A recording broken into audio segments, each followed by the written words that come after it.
Morning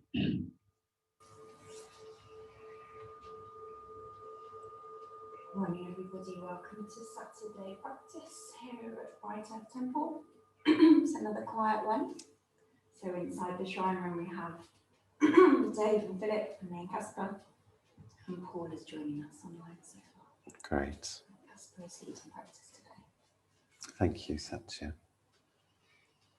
I've been reading some short teachings by the Korean Zen master, Seung San. They're, well, I don't need to say too much about those particularly because I'm going to talk about it. It got me thinking about what I'm going to talk about this morning. I'll talk about it in quite a different way to the way that he talks about it, but I just wanted to name. That's where the inspiration had come from. So I want to talk about two qualities of attention or awareness, or sometimes just called two qualities of mind, that are really valued in Buddhism and how they both work together. And they're exemplified by two different Buddhas. One is Amitabha Buddha, sitting here next to me on the shrine. Amitabha is the Buddha who sees things as they are and loves them without measuring them. We could call this discriminating wisdom. He notices the difference between things and loves each of them just as they are.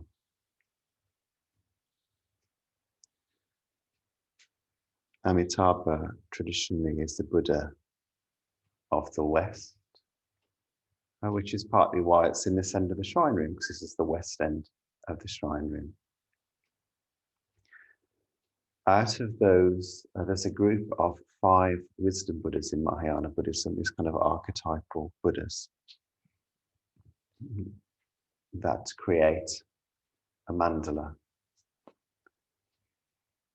And in this circle of 5 Buddhas, on the opposite side in the east is Akshabhaya Buddha, who's associated with the rising sun. So Amitabha is associated with the setting sun.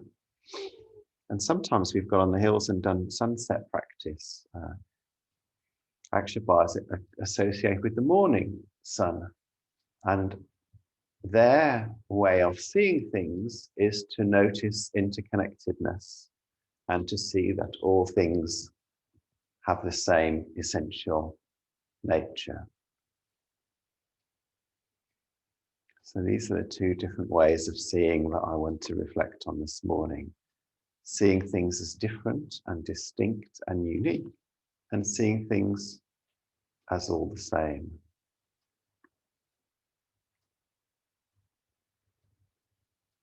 A lot of the teachings that I've been reading by the Zen master Seung San are about this movement from seeing things as unique and different through to seeing things as the same, back to seeing things as unique and different.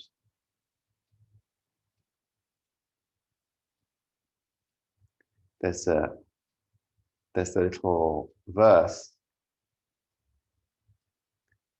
that goes something like, before enlightenment, mountains are mountains and rivers are rivers, and after enlightenment, mountains are mountains and rivers are rivers. That implies this same sort of movement. So in the ordinary deluded state of mind, we see things as different and unique, but we're also clouded by our own judgments. I like this, I don't like that. That serves to prop up these stories that I tell about. Those things don't serve, so I'll discard them or I won't see them. I'll pull these things in closer, I'll consume more of these things. I'll push these things away, I'll maybe even get angry and frustrated with them. We're constantly dividing up the world in this way. Things we like, things we don't like, things that are useful, things that aren't useful. Things that hurt us, things that soothe us.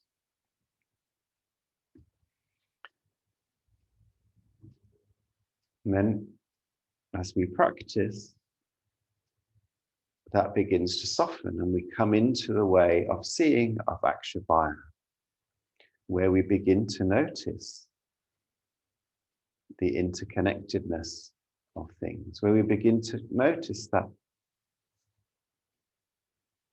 in both the material sense, oh, I am made of the same stuff that you are made of, and the earth is made of the same stuff, and the stars are made of the same stuff, and the seas are made of the same stuff.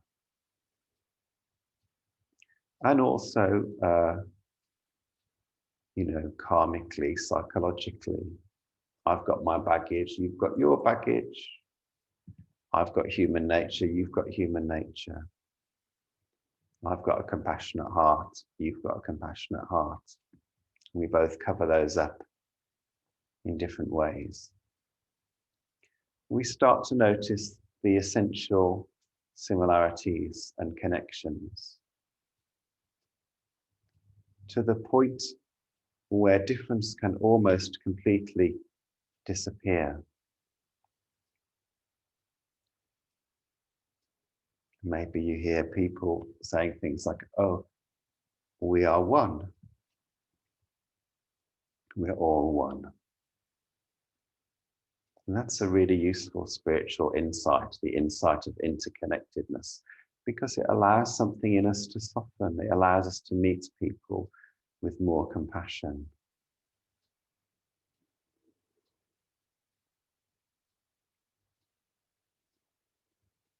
And the next stage is returning to discriminating wisdom, so that we begin to see things as distinct and unique again.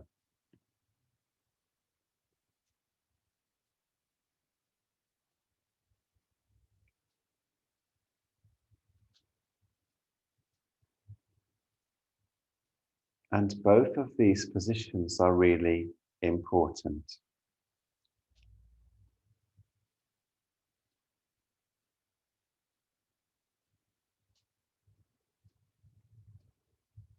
As an environmental activist, to notice the deep interconnectedness of all things, that sense of oneness, of harmony, of everything rising and falling from the same source, brings a great sense of steadiness. It connects in with the long-term view. Reminds me that things will be okay regardless of what happens in the short term.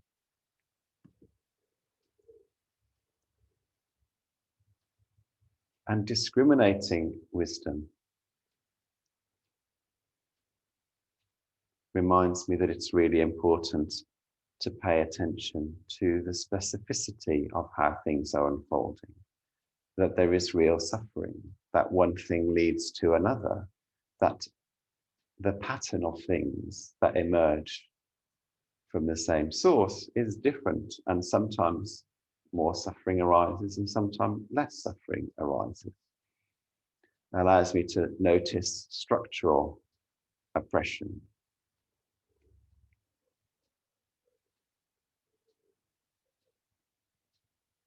And that kind of insight and wisdom is really useful if you need to take an action, because you need to know, if I do this, probably it will have these consequences. And when we're all one, cause and effect starts to get a bit blurred, and those things seem less important. So we hold both of these minds together, understanding that we are all deeply connected and that we're deeply individual and have our own experiences. We pay attention to both of these things. A very common analogy in Buddhism is of the ocean, and the waves on the top are like individuals or individual circumstances. And we can see they're all emerging from the same deep sea, and at the bottom of the deep sea, everything is still and calm. I don't know if that's true actually for seas, but that's always how it's presented in the analogy. And at the top, there's all these different patterns of waves. So we keep an eye on both of these things, on the deep stillness and on the difference and uniqueness of each wave. Namo Omito Fo.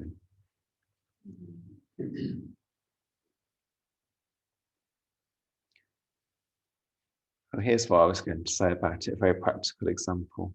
So when I'm sitting and dwelling in oneness or in emptiness, it really makes no difference that there's crumbs on the floor, because I am the crumbs and the crumbs are me and the carpet is the sky and everything's lovely and fine. But it's also really important to clean the crumbs away. That's discriminating wisdom. That's not a dig. No, no. Yeah, no. I just noticed as I sat down, oh, that's a good example. But I can sit down and sit in oneness, and then, maybe at some point I'll get the hoover out.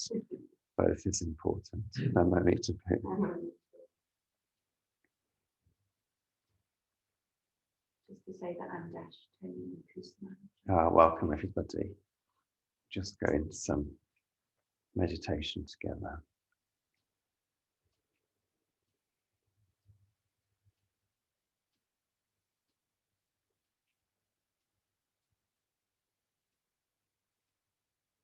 So how we bring these two qualities to a meditation practice is to notice what's arising as distinct and unique, but also keeping in mind that each of us has a Buddha nature at the same time inside of us, and that each of us is held by this Buddha field surrounding the Buddhas in the universe.